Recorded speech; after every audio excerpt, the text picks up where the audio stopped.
Sallallahu ala Muhammad, sallallahu alaihi wasallam,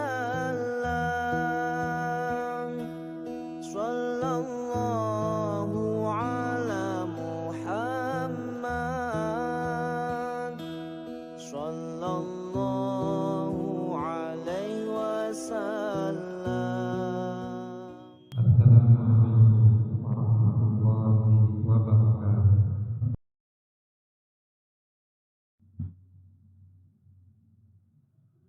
Innal hamdalillah nahmaduhu wa nasta'inuhu wa nastaghfiruh wa na'udzu billahi min shururi anfusina wa min sayyiati a'malina. May yahdihillahu fala mudilla lahu wa may yudlil fala hadiya lahu. Asyhadu an la ilaha illallah wa asyhadu anna Muhammadan 'abduhu wa rasuluhu la nabiyya ba'd.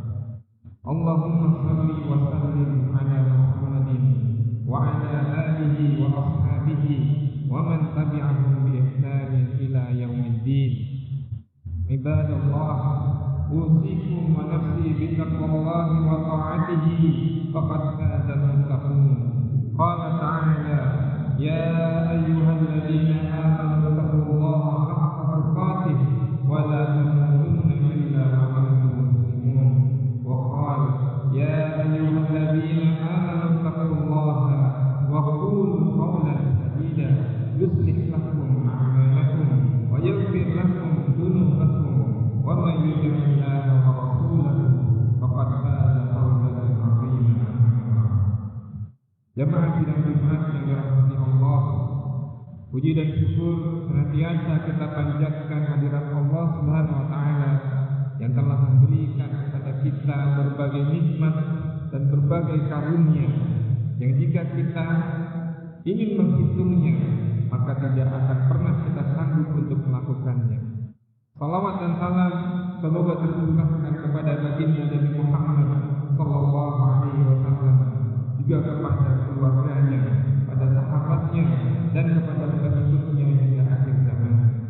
Khatib mewasiatkan pada diri khatib dan kepada jamaah sekalian agar kita senantiasa menjaga keimanan dan ketakwaan kepada Allah Subhanahu wa taala. Karena takwa adalah satu-satunya perkara yang akan menyelamatkan kita di dunia dan di akhirat, dan takwa adalah sebaik-baik perhiasan yang kita kenakan di dunia. Jamaah sidang Jumat yang dirahmati Allah, manusia memiliki nafsu dalam dirinya yang selalu membuatnya merasa kurang dan ingin meraih kesempurnaan.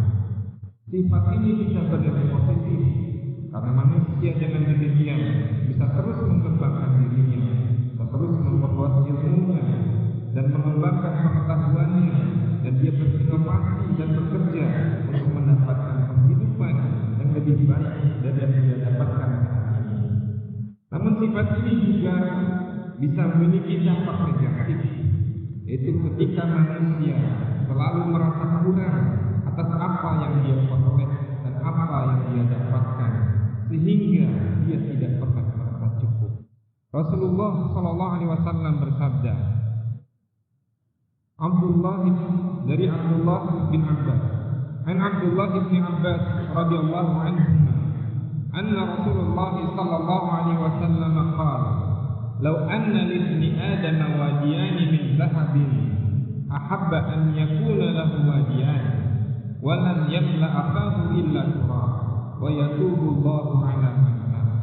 Dari Abdullah bin Abbas radhiyallahu anhu bahwa Rasulullah sallallahu alaihi wasallam bersabda, andaikan seorang anak Adam memiliki dua lembah yang dipenuhi oleh emas, dia pasti akan menghendaki lembah yang berikutnya, dan tidak akan pernah ada yang dapat memuaskan perutnya kecuali tanah, dan Allah akan mengampuni siapa saja yang bertaubat. Hadis riwayat Al-Bukhari. Dasarkan hadis ini, anak manusia tidak akan pernah merasa puas. Andai dia memiliki harta yang sedikit, dia pasti menginginkan harta yang banyak. Ada dia memiliki harta yang banyak, dia ingin menginginkan harta yang lebih banyak lagi, dan begitu seterusnya hingga Rasulullah SAW menjelaskan jika manusia tidak berhenti mengejar ambisi dan keserakahannya, maka tidak akan ada yang bisa memuaskan keinginannya kecuali tanah kuburannya sendiri. Jamaah sidang Jumat yang dirahmati Allah, Rasulullah SAW mengajarkan kepada kita untuk bersikap qanaah terhadap dunia. Qanaah ialah merasa ridho atas semua yang Allah berikan kepada kita dan merasa cukup dengan harta halal yang kita miliki. Qanaah juga berarti kita tidak menggerutu, kita tidak dongkol, atau kita tidak puas dengan keadaan yang kita miliki. Rasulullah SAW bersabda, An Abdullah bin Amr bin As qala Rasulullah alaihi wasallam, qad aflaha man aslama wa rizqa kifafan wa qanna'ahu Allah bima ata. Dari Abdullah bin Amr bin As radhiyallahu anhuma berkata, Nabi sallallahu alaihi wasallam telah bersabda, telah beruntung siapa saja yang telah masuk Islam dan diberikan rezeki yang cukup, dan Allah memberikan kepadanya sikap qanaah atas apa yang dia terima. Hadis riwayat Muslim. Sikap qanaah ini tidak hanya berlaku bagi mereka yang hidup berkekurangan. Justru sikap ini lebih dibutuhkan oleh orang-orang yang dianugerahi kekayaan yang berlimpah. Dengan sikap qanaah, seorang bisa menentukan bagi dirinya apa yang dia perlukan, apa yang dibutuhkan oleh keluarganya, seberapa besar biaya yang dia butuhkan. Sehingga ketika dia mendapatkan harta, maka dia akan menghitung kebutuhannya. Ketika dia melihat ada kelebihan harta yang dia miliki, dia akan sisihkan hartanya tersebut untuk diinvestasikan untuk kehidupan akhirat. Bisa dengan sedekah, bisa dengan wakaf, bisa dengan zakat. Marilah kita belajar dari seorang sahabat, Sa'id bin Amir radhiyallahu anhu. Dia adalah seorang sahabat Nabi yang ditunjuk oleh Umar bin Khattab radhiyallahu anhu untuk memimpin kota Homs di Suriah. Beberapa bulan setelah dia ditunjuk, datanglah pegawai zakat dari kota Homs ke kota Madinah untuk melaporkan penerimaan zakat serta melaporkan siapa saja di kota tersebut yang berhak menerima zakat. Alangkah kagetnya Umar bin Khattab ketika menemukan nama Sa'id bin Amir dalam daftar tersebut. Maka Umar bertanya, Sa'id bin Amir yang mana ini? Kata Umar. Lalu kata petugas zakat itu pemimpin kami. Itu adalah wali kota kami. Maka Umar bertanya, apakah pemimpin kalian itu orang fakir? Kemudian kata petugas ini, sudah beberapa bulan kami tidak melihat nyala api di rumahnya. Artinya dia tidak memasak apapun kecuali makanan yang siap seperti kurma dan yang lainnya. Umar pun lalu menangis sampai janggutnya basah. Lalu kemudian dia menitipkan 1.000 dinar dari kantongnya sendiri yang secara khusus diberikan kepada Sa'id bin Amir. Jika 1 dinar itu senilai dengan 3,5 rupiah, maka 1.000 dinar itu senilai dengan 3,5 miliar rupiah. Para petugas ketika menyerahkan uang itu kepada Sa'id bin Amir, Sa'id kemudian kaget melihat jumlah uang yang begitu besar. Kemudian dia mengucapkan Inna lillahi wa inna ilaihi raji'un. Istrinya yang mendengar perkataan itu mengira ada kejadian besar yang dialami oleh kaum muslimin. Kemudian dia keluar dari kamarnya dan bertanya, ada apa? Apakah ada kabar kematian orang yang beriman? Kata istrinya. Lalu kata Sa'id, bahkan lebih besar dari itu. Apakah umat Islam ditimpa kekalahan perang? Tanya istrinya kembali. Bahkan lebih besar dari itu, jawab Sa'id. Lalu kemudian apa itu yang lebih besar dari itu? Istrinya penasaran. Kata Sa'id, telah masuk urusan dunia ke rumah ini untuk merusak urusan akhiratku, jelas Sa'id. Lalu kemudian istrinya berkata, singkirkan saja kalau begitu. Maka Sa'id pun berkata, tolong bantu aku. Maukah engkau membagi-bagikan harta yang aku terima ini kepada Abu Sa'id pun membagi-bagikan seluruh harta yang dia dapatkan dari Umar bin Khattab sampai uang tersebut habis. Jemaah sidang Jumat yang dirahmati Allah Subhanahu wa taala. Sikap qanaah terhadap harta akan memberikan ketenangan di dalam hati dan kepuasan di dalam diri atas apa yang telah Allah anugerahkan kepada kita. Hal ini akan melahirkan sikap syukur kepada Allah Subhanahu wa taala, dan justru dengan itulah maka nikmat yang Allah berikan kepada kita akan dilipat gandakan oleh Allah Subhanahu wa taala sebagaimana disebutkan dalam surat Ibrahim ayat 7. A'udzu billahi minasyaitonir rajim. Wa idz ta'adzana rabbukum la in syakartum la azidannakum wa la in kafartum inna 'adzabi lasyadid. Dan ingatlah ketika Tuhanmu memaklumkan, sesungguhnya jika kamu bersyukur, niscaya aku akan menambahkan nikmatku kepadamu. Dan jika kamu kufur, jika kamu mengingkari nikmatku, maka sesungguhnya azabku benar-benar sangat keras. Sikap qanaah, sikap tidak qanaah, sebaliknya justru akan membuat seseorang merasa selalu kurang. Seberapapun harta yang dimiliki, setinggi apapun jabatan yang diraih, sebanyak apapun kekayaan yang dikumpulkan, dia akan selalu merasa kurang. Dia tidak akan pernah merasa bahagia karena apa yang dia miliki, karena selalu lebih sedikit dari apa yang orang lain miliki. Akhirnya dia berupaya untuk mendapatkan harta dengan cara yang haram, mengambil milik orang lain, memotong, merampas hak orang lain tanpa pengetahuan pemiliknya, atau kemudian mengambil milik orang-orang yang lemah. Dan ini kemudian muncullah para koruptor yang lahir dari sikap qanaah. Maka hadirin, sesungguhnya kekayaan itu bukanlah dengan banyaknya harta. Kekayaan itu adalah dengan kayanya hati kita, dengan hati kita merasa cukup. Inilah yang dijelaskan dalam hadis Rasulullah sallallahu alaihi wasallam an Abi Hurairah an Nabi sallallahu alaihi wasallam qala laisal ghina an kasratil 'ard walakinnal ghina ghinan nas. Dari Abu Hurairah radhiyallahu anhu, Nabi sallallahu alaihi wasallam bersabda, kekayaan itu bukanlah dengan banyaknya harta, tetapi kaya itu ialah kekayaan yang ada di dalam hati, kekayaan yang ada di dalam diri. Hadis riwayat Bukhari dan Muslim. Imam An-Nawawi kemudian mengomentari hadis ini dengan berkata, al-ghinal mahmud ghinan nas wa sabi'aha wa qillatu hirsiha la kasratil mali ma'al hirsi an ala ziyadah bi anna man kana taliban li ziyadah lam yastaghni bima ma'ahu falaysa lahu ghina. Kata Imam An-Nawawi, kekayaan yang terpuji dalam Islam adalah kayanya hati, merasa cukup dari harta dan kurangnya ambisi terhadapnya, bukan dengan banyaknya harta yang disertai dengan ambisi untuk terus menambah dan tidak pernah merasa puas dengan apa yang dimiliki. Itu bukanlah orang kaya yang sebenarnya. Jamaah sidang Jumat yang dirahmati Allah Subhanahu wa taala. Untuk menumbuhkan qanaah di dalam diri kita memerlukan setidaknya 3 hal.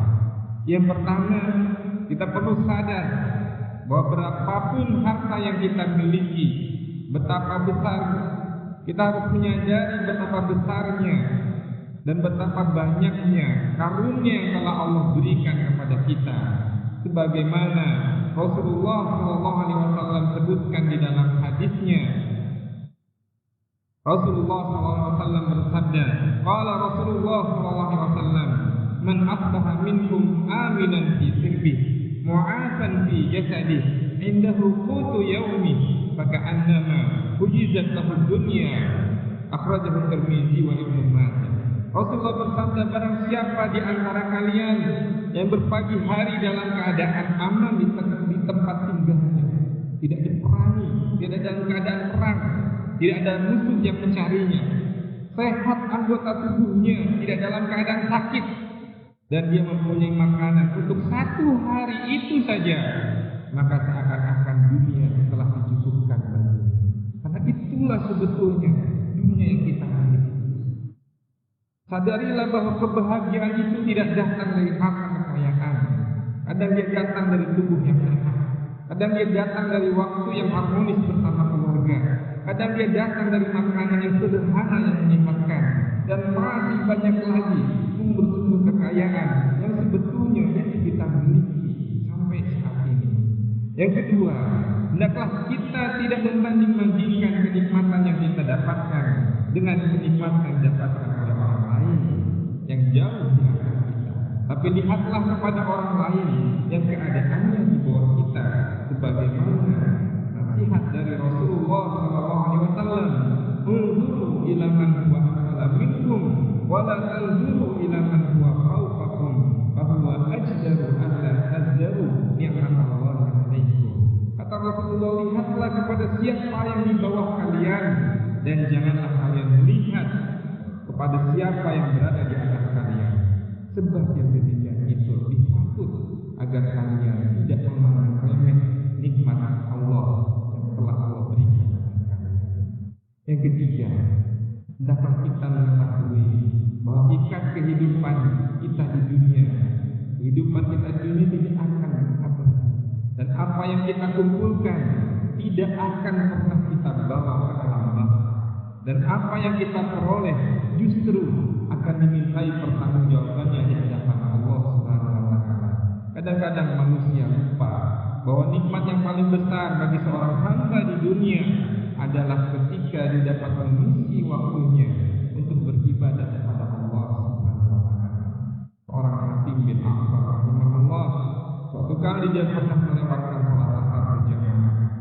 Maka ia pun salat di rumahnya, lalu dia menangis. Lalu datanglah sahabat-sahabatnya untuk memeriksa keadaannya.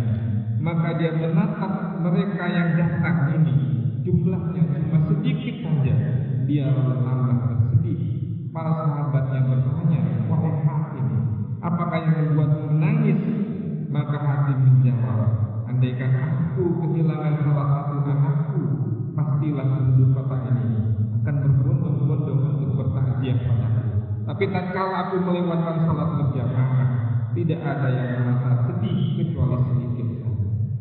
Sungguh, kata Hatim, kematian anak-anakku itu lebih ringan bagiku daripada aku melewatkan salat berjamaah. Sungguh benar apa yang dikatakan oleh Hatim. Tidak ada yang akan peduli saat kita meninggalkan kebaikan. Tidak ada yang akan pernah peduli saat kita berbuat maksiat. Tidak ada yang akan menggantikan ibadah kita. Kalau kita dipecat dari pekerjaan, akan ada yang menggantikan kita. Kalau kita berhenti mendapatkan harta, akan ada yang menggantikan kita. Tapi kalau kita tidak beribadah, siapa yang akan menggantikan? Siapa yang akan menggantikan kita sholat? Siapa yang akan menggantikan kita puasa? Siapa yang akan menggantikan kita berbuat kebaikan? Hanya diri kita sendirilah yang akan bisa melakukan itu, dan kita akan mempertanggungjawabkan amalan-amalan kita di hadapan pengadilan Allah Subhanahu wa Ta'ala kelak sendiri. Hadirin rahimakumullah, maka perbanyaklah beribadah, tinggalkan keserakahan, dan investasikanlah harta kita untuk negeri akhirat dengan kita berzakat, dengan kita bersedekah dan wakaf dan yang lainnya, dan hiduplah di dunia batas kecukupan kita untuk hidup. Barakallahu li wa lakum Qur'anul Azim wa nafa'ani wa iyyakum bima fihi minal ayati wa dzikril hakim wa aqulu qawli hadza astaghfirullah li wa lakum wa lisa'iril muslimina wal muslimat fastaghfiruhu innahu huwal ghafurur rahim.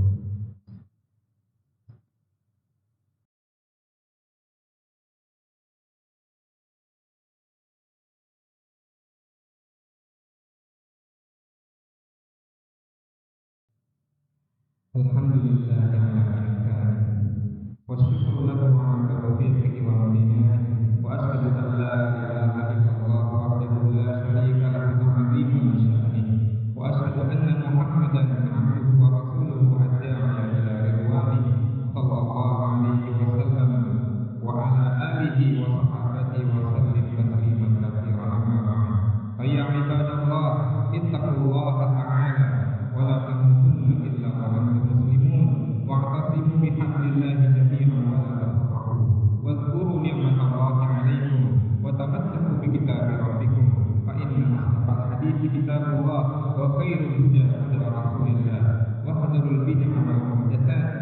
فإن شر الأمور محدثاتها وكل بدعة ضلالة الزموا جماعة المسلمين فإن يد الله مع جماعة المسلمين ومن شجعهم شد في النار ثم اعلموا أن الله سبحانه وتعالى أمركم بأمر بدأ به بنفسه فقال جل من قال عليما إن الله وملائكته يصلون على النبي يا أيها الذين آمنوا صلوا عليه وسلموا تسليما اللهم صل وسلم على عبدك ورسولك محمد البشير النذير السراج المنير وارض اللهم عن أربعة خلفاء الراشدين المهديين أبي بكر وعمر وعثمان وعلي وعن بقية الصحابة وعن التابعين وتابع التابعين ومن تبعهم بإحسان إلى يوم الدين وعنا معهم بعفوك وكرمك وإحسانك يا أرحم الراحمين